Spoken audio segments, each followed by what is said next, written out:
BFM Business présente Edwige Chevrillon, la grande interview. Bonsoir à tous, ça y est, il est avec nous, le président de la Commission des finances à l'Assemblée nationale. Bonsoir Éric Coquerel. Bonsoir Edwige. Après vos ennuis ferroviaires, merci de nous avoir rejoints. Vous étiez justement sur un dossier de fiscalité à Bruxelles. On va parler de fiscalité, on va parler de budget. Vous avez dénoncé ce 49.3 en disant qu'il était pur et dur, qu'on vous avait fait des promesses différentes. On va y revenir. Juste 2-3 questions d'actualité. D'abord parce que ça a été adopté tout à l'heure. L'amendement a été adopté. Atos. Vous croyez vraiment que la solution, c'est de nationaliser Atos ? En tout cas, la solution, c'est pas ce qui venait de se passer. Donc, quand une entreprise est dans un secteur stratégique à ce point et vit beaucoup des commandes de l'État, où il vaut mieux que ça soit nationalisé, je pense que les amendements, notamment portés par Olivier Marleix, le patron des Républicains, mais aussi d'autres à gauche, je pense à Sébastien Jumel, étaient vraiment souhaitables et qu'il est urgent de sauver cette entreprise. Et je vois pas très bien quelle autre manière de la sauver que de la nationaliser. Et donc, mais là, de toute manière, c'est un amendement, une fois de plus, qui va sauter, non ? Oui, peut-être, mais après il va disparaître. Le gouvernement, on l'attrape au 49.3. Mais comme c'est le bon sens, peut-être aussi qu'on peut espérer à un moment donné que le gouvernement finisse par retenir quand même certains des amendements votés pour les intégrer dans la suite. On y reviendra tout à l'heure quand on parlera du budget. Très franchement, si on nationalise pas Atos, qu'est-ce qui se passe ? On laisse s'écrouler cette entreprise, c'est pas possible. Sauf que l'État, c'est pas forcément toujours la bonne solution. Vous savez bien, sans être ultra-libéral, l'État, c'est pas toujours la bonne solution. Hein. Oui, je ne partage pas ce point de vue, surtout quand on est sur des secteurs stratégiques. En tout cas, manifestement, la manière dont fonctionnait Atos fait que le privé, c'est pas non plus toujours la panacée. Je ne sais pas si vous avez vu, lorsque vous étiez dans le train, et on a appris tout à l'heure, et confirmé par Matignon, la démission du président du COR. Le COR, c'est le Conseil d'orientation des retraites. Est-ce qu'à votre avis, il paye un peu... Alors, c'est pas forcément son indépendance, mais le fait qu'il avait une sorte de une liberté de ton, notamment, c'est des problèmes aussi de chiffrage, pendant la réforme des retraites. Il paye tout simplement le fait d'avoir mis des données sur la table qui ne plaisaient pas au gouvernement, qui ne correspondaient pas à cette réforme des retraites. Moi, je l'avais invité en audition avec le 19 janvier, c'était une grande mobilisation. Je l'avais invité en audition de la Commission des finances.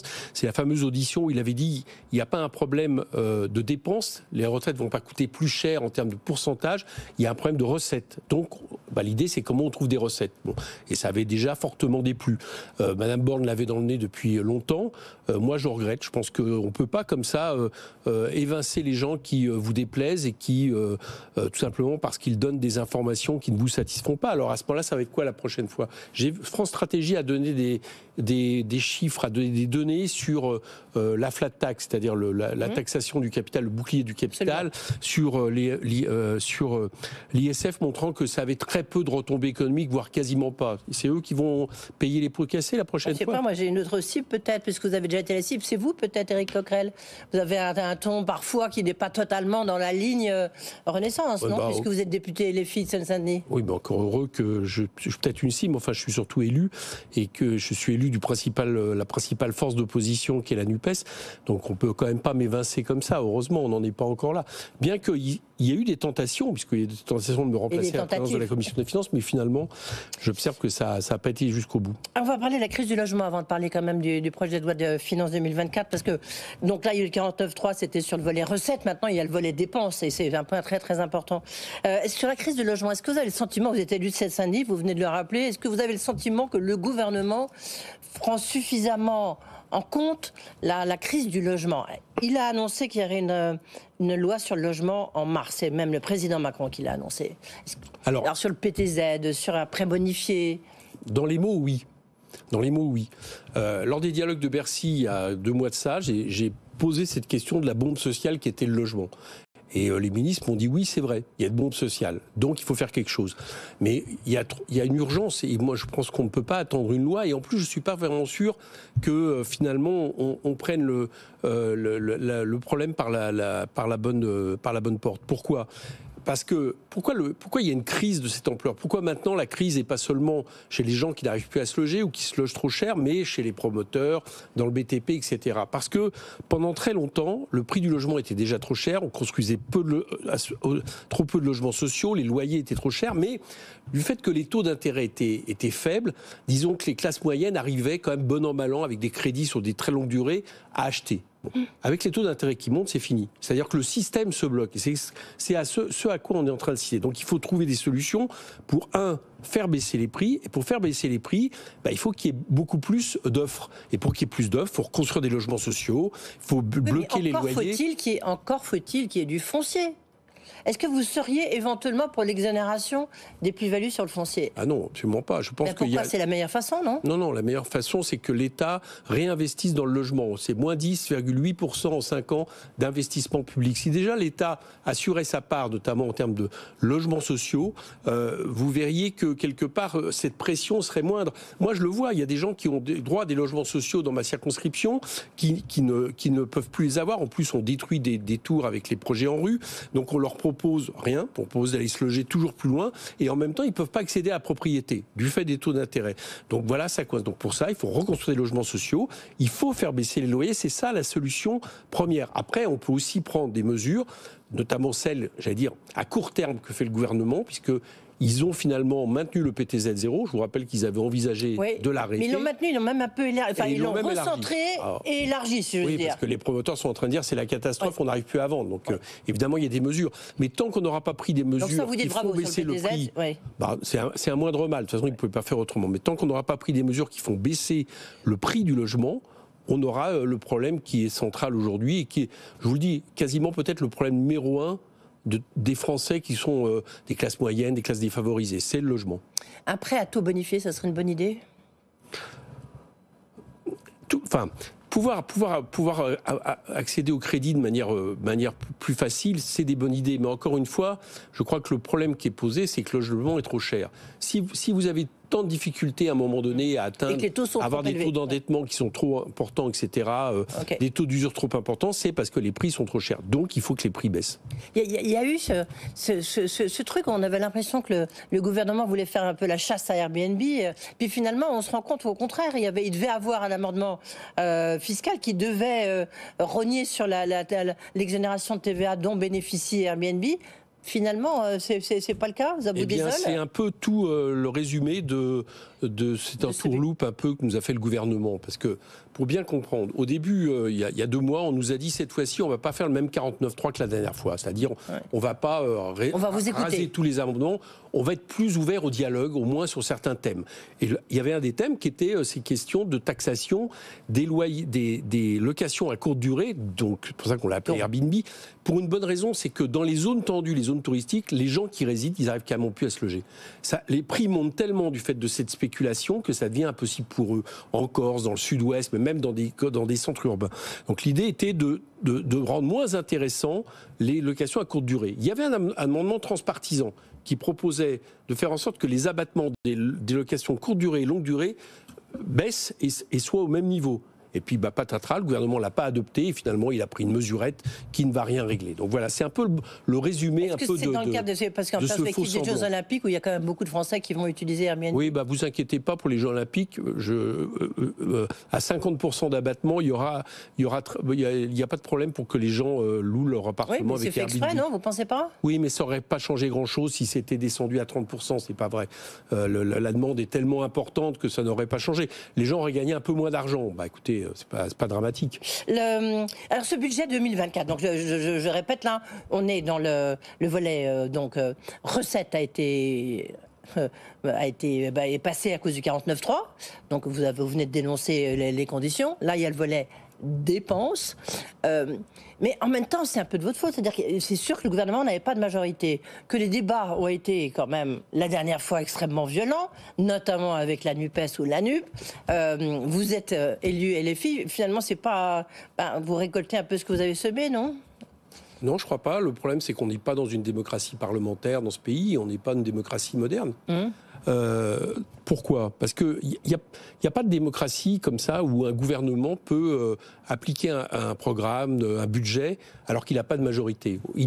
Prenons en Allemagne, le fait d'avoir... vous êtes obligé à essayer de trouver des compromis. Il y a des coalitions, c'est des choses qui existent en Allemagne. Oui, d'accord. Il y a une culture différente. D'accord, mais la culture est peut-être différente, mais c'est surtout aussi qu'il n'y a pas le 49.3. Vous n'avez pas un système où l'exécutif est aussi fort par rapport au Parlement. Et donc là, le 49.3, c'est un peu la démonstration. Pourquoi ? On a un gouvernement qui dit « je viens avec un budget ». Il y a des modifications qui sont votées par l'Assemblée et avec des députés de la majorité. Vous avez par exemple un certain nombre d'amendements sur les recettes qui proposent une taxation sur les superdividendes. C'est pas France Insoumise, c'était une proposition de Jean-Paul Mattei, Modem, sur les rachats d'actions, idem, etc. 15 milliards de recettes, on avait trouvé 15 milliards de recettes, et des choses qui franchement font pas très mal à tous ceux qui s'enrichissent très largement dans ce pays. Le bilan, c'est qu'au lieu de se dire, bon bah, je vais trouver un compromis avec le Parlement, avec l'Assemblée, voilà, on va s'y réfléchir, ça a été, on fait le 49.3, on rase tout ça, on met quelques mesurettes pour faire plaisir. Bon, bah, ça, c'est pas une façon de gouverner, et à mon avis, ça peut pas tenir très longtemps, et en plus, c'est pas bon pour le pays. Oui, mais c'est vous qui avez preuve. Quand je dis vous, c'est pas vous en l'occurrence, oui, vous à titre personnel, parce que au contraire, je pense que tout le monde se félicite de votre rôle à la tête de la Commission des Finances. Mais bon, reconnaissez que les débats dans l'hémicycle, bon, sont pas tellement à la hauteur d'un Parlement, si. Bah, comment vous voulez le savoir, il y en a pas. Ils ont été empêchés, donc là c'est un peu compliqué. Moi, ce que je sais, c'est qu'en commission des finances, tout le monde s'est loué des débats, donc je ne vois pas pourquoi ils n'auraient pas été du même niveau pendant le budget. Mais parce qu'il faut dire ça à vos petits camarades de la NUP. Non, ce n'est pas vrai. L'an dernier, il y a eu les quelques débats que nous avons eus ont été d'excellentes factures. Simplement, ils n'ont pas plu au gouvernement parce que sur deux missions, je prends deux exemples. La mission des Outre-mer, il y a eu 240 millions d'euros qui ont été votés pour répondre aux besoins d'Outre-mer, et une autre, la rénovation thermique, il y a eu plusieurs milliards qui ont été votés en plus parce que la situation n'est pas bonne. Et le gouvernement n'est pas satisfait. C'est de ça dont il n'est pas satisfait. Bah, c'est des excès, c'est des joutes oratoires qui virent. Non, pourquoi vous dites-vous ça? Parce que je regarde beaucoup les débats à c'est une caricature. Regardez bien les débats qu'il y a eu pendant regardez bien les débats qu'il y a eu pendant le budget. Ce n'était pas ça. Ce n'est pas vrai. Simplement, si on supprime les débats à l'Assemblée, d'abord, on fait un lien toujours plus long entre les citoyens et l'Assemblée, et puis on nous enlève notre rôle. Mais regardez ça consiste en quoi? Regardez sur le rachat d'actions, il y a un principe de réalité, parce que si vous mettez une taxe de 1%, ce que vous aviez préconisé, Jean-Paul Mattei, en l'occurrence, le Modem avait préconisé, à ce moment-là, ça veut dire qu'il n'y a plus d'investisseurs étrangers pour nos entreprises, notamment pour les entreprises du CAC 40. Non, mais c'est vrai, c'est-à-dire que vous voyez, c'est plus les investisseurs étrangers, c'est les entreprises, il faut le dire, c'est les entreprises qui rachètent eux-mêmes leurs propres actions pour faire des bénéfices. Non, mais ça sert à augmenter le dividende pour les actionnaires. Il y a tellement un problème qu'il y a quelques mois de ça, Emmanuel Macron avait dit c'est un souci, c'est quelque chose de quasiment pernicieux. Absolument. Et il avait dit en gros, il avait dit faut taxer.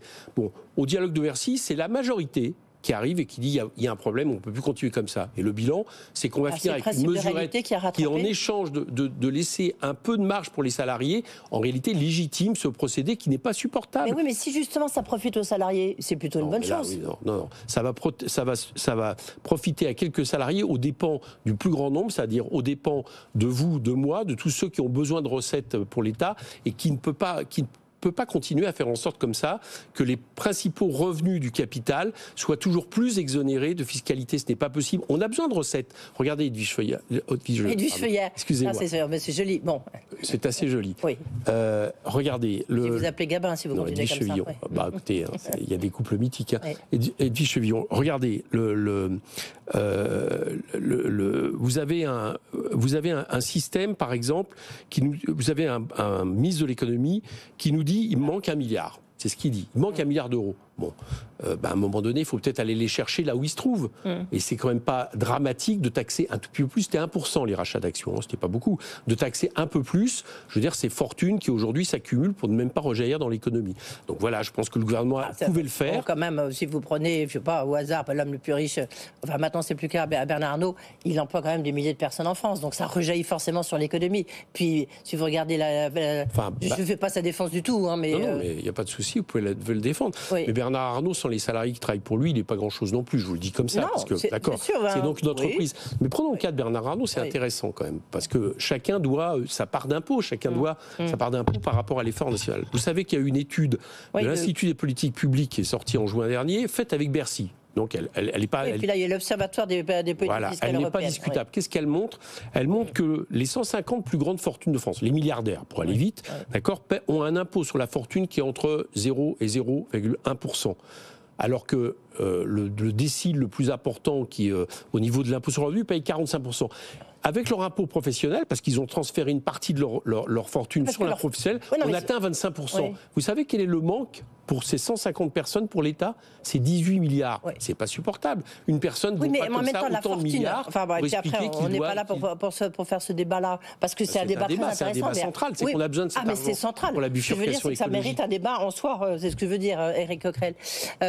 Oui, en même temps, leur fortune, elle dépend. La preuve, Bernard Arnault était l'homme le plus riche du monde, maintenant il ne l'est plus, parce qu'il y a eu un effondrement un effondrement. Il y a une baisse très forte de son cours en bourse. Donc la valeur de son entreprise, de son patrimoine diminue. Ça, vous voyez, c'est un patrimoine professionnel. On verra. Mais enfin, là, on ne va pas se centrer sur Bernard Arnault. Justement, on va parler d'économie. Parce que où est-ce que vous avez proposé 15 milliards d'économies, mais c'était des petits coups de rabot, c'était ici ou là, d'accord? Maintenant, où est-ce que le gouvernement vous dit je vais faire 16 milliards d'économies? Vous les avez vus, on les cherche toujours. Où est-ce qu'on peut le faire, les économies? Bien oui, c'est justement parce qu'en fait, vous avez beau être très néolibéral, dans la période que nous connaissons, où il y a baisse du pouvoir d'achat, le problème de logement, etc., c'est pas si facile de baisser les dépenses publiques. Donc sur les 16, regardez l'état des hôpitaux publics, la justice, la police. Il y a des besoins partout. Oui. Donc ils ont mis en place un budget qui va faire des économies sur des dépenses conjoncturelles. C'est le bouclier énergétique, c'est 4 milliards d'aide pour les entreprises qui venaient de la période Covid. Et le reste, ils cherchent. Ils cherchent parce qu'ils ne trouvent pas. Alors, ils ont dit, on va remettre ça à 2025. En 2025, ils annoncent une cure d'austérité à hauteur de 12 milliards, mais sans dire où ils vont aller les chercher, parce que c'est pas si évident d'annoncer à l'avance à des services publics que vous allez les ponctionner. Et ça montre une chose, c'est que ce système, il ne répond pas à la période que nous avons devant nous. Et la période que nous avons devant nous, c'est que ça soit à cause des questions géopolitiques, à cause du climat, à cause des questions sociales, etc., etc., il y a en réalité besoin d'investissement et notamment d'investissement public. On ne s'en sortira pas autrement. Et des politiques qui visent de la petite semaine, qui visent à dire on va réduire les déficits, c'est ça qui est fondamental, mais sans augmenter les impôts, notamment des plus riches, au bout d'un moment, ça ne marche pas. Ça ne marche pas pour ce qu'ils veulent avancer. Vous verrez que le déficit fin 2024 sera bien plus important que les 4,4% annoncés. Je prends date. Vous voyez à quoi, 5%? Ah oui, je pense qu'on ne sera pas loin de 5%. Le FCE annonce 4,8 et ça correspond aux chiffres de croissance de 0,8, 0,7 qui sont à la fois ceux de la Banque de France au lieu des 1,4 annoncés par l'État. Donc ça sera le cas, mais en même temps, ça ne répondra pas aux besoins des Français. Donc il faut changer de logiciel. Oui, en même temps, Éric Coquerel, je vous vois venir, vous dites qu'il faut changer la politique de l'offre. Mais cela dit, regardez, on n'a pas été dégradé. Pour l'instant, so far so good, comme on dit, la France n'a pas été dégradée, la dette de la France n'a pas été dégradée. Donc ça veut dire que quand même, on a le sentiment, ces agences de notation ont le sentiment... oui, mais le coût de la dette dépend beaucoup de ces agences de notation. Oui. Non, vous n'avez pas l'air convaincu, mais bon... écoutez, je ne sais pas, les dernières dégradations, on nous annonçait... de multiples problèmes, vous l'avez vu arriver, moi je ne l'ai pas vu personnellement. Donc il y a longtemps que je pense que ça n'a pas tant d'impact que ça. Voilà. Donc ces dégradations, enfin si éventuellement la prochaine fois Standard & Poor's, ce qui est le plus important, s'il y a une dégradation pour vous, ça n'a pas de sens, c'est pas très grave. C'est pas le plus grave, ce qui m'importe plus, c'est le fait que le chômage remonte, ça m'importe. Le fait que on ait justement toutes les peines du monde à répondre aux besoins des Français, le fait que on ne mette que 7 milliards d'euros sur la bifurcation écologique, quand Pisani-Ferry estime qu'il en faudrait 37 milliards d'investissements publics. Bon, et moi je pense que la dette écologique est bien plus grave que la dette financière. Je vais peut-être vous choquer, mais voilà, je pense que la première, elle n'est pas annulable. Elle n'est pas d'accord avec vous. Bien. Et donc, à partir de là, c'est plutôt ces critères-là que je recherche que le fait qu'une agence de notation nous dégrade très légèrement. Encore une fois, ça n'a pas changé la situation de ces dernières années quand ça a été le cas. Justement, sur Bruno Le Maire l'a annoncé, ça y est, le leasing social à 100 € pour permettre à des Français les plus pauvres d'acheter une voiture électrique. Est-ce que là, vous êtes d'accord ? Enfin, vous voyez bien que ce n'est pas 100 € qui va résoudre le problème des Français les plus pauvres qui ne peuvent pas s'acheter une voiture. Tout ça est... on est dans... Les gens aujourd'hui ont un problème de pouvoir d'achat qui touche leur alimentation. Vous le savez comme moi, il y a un tiers des Français qui disent qu'ils ont du mal à faire 3 repas par jour. Donc, très franchement, je ne pense pas que ça soit ce genre de mesures qui permettent de régler les questions. On ferait mieux de s'occuper, par exemple, de monter les minima sociaux au seuil de pauvreté. On ferait mieux de faire en sorte que les salaires soient indexés sur l'inflation, de relancer une consommation populaire. Ça me semblerait plus efficace que ce genre d'aide. Oui. Sur l'exonération de charges, Des charges pour Moi, les j'appelle ça cotisation. cotisations. Oui, vous avez tout à fait raison. Ça s'appelle des cotisations. J'étais juste sur le. Vous avez tout à fait raison. Entre 2,5 et 3,5. Il y avait donc, on a vu, c'était justement un député, Marc Ferracci, qui l'avait proposé. Ça a été retoqué par le gouvernement. Vous dites quoi?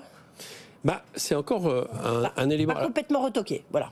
Alors il y a un élément encourageant et il y a un élément désespérant. L'élément encourageant, c'est que ce soit sur les taxations des superdividendes dont je vous parlais tout à l'heure, de transactions financières, que ce soit sur la remise en question de ces aides aux entreprises par des exonérations dont on a bien du mal à trouver en quoi ça aide l'emploi. Il y a quand même une majorité à l'Assemblée pour commencer à le remettre en question. Bon, ça, c'est encourageant. Mais ce qui est désespérant, c'est que le gouvernement n'en tient pas compte. Voilà. Et je pense que là, pour le coup, il ferait mieux d'entendre l'Assemblée. C'est peut-être le cœur de ce budget, d'ailleurs. L'Agir Carco, finalement, le gouvernement a l'air. Olivier Dussopt, que je recevais jeudi dernier, nous a dit, bon, écoutez, on va voir. Visiblement, il renoncerait à la cagnotte. Vous applaudissez, vous dites bravo. Enfin. Vous ne pouvez pas faire autrement. Quand vous avez tous les partenaires sociaux qui sont contre, mais ça montre bien quand même que cette réforme de retraite, c'était n'importe quoi. Parce qu'on nous expliquait qu'on allait équilibrer les retraites. C'était pour ça qu'on faisait la réforme. Il fallait aller faire un rap sur ce qui fonctionnait d'ailleurs. Je ne sais pas si vous vous rappelez, mais tout ça vient d'une réforme où on nous avait dit qu'il faut absolument la faire pour équilibrer les retraites. Oui, tout à fait. Et en fait, ça a tellement équilibré que ça a même fait des surplus. Bon, c'est pas les surplus de retraite, elles ne doivent pas servir pour régler le déficit de l'État. Ça, c'est pas à mon avis, c'est une mauvaise solution. Et c'est là où le gouvernement se retrouve dans l'impasse. Merci. Beaucoup de sujets à discuter avec vous. Il faut revenir nous voir, Éric Coquerel. Avec plaisir. Et puis vous viendrez de l'Assemblée nationale et pas de Bruxelles. Merci beaucoup, Éric Coquerel, président de la Commission des finances, député LFI, parce que NUP, ça n'existe plus. Député NUP. Autre débat. Était donc notre invité.